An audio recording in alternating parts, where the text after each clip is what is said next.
So, for later release, no, ito yung natutunan natin kay, kay, yun, nakita natin sa TikTok, yung for later release kay Senator Erwin Tulfo. Yun daw yung ginawa ni PBBM. Nung makita niyang may mga anomalya sa budget, nilagay niya for later release o FLR. So, hindi ilalabas agad yung budget na naka-align sa GAA. Kailangan pa ng special allotment, release order o yung SARO na tinatawag.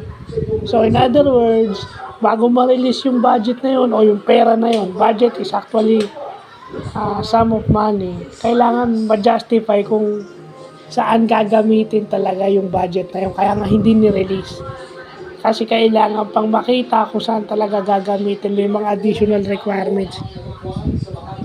Kumbaga may mga attachment yan.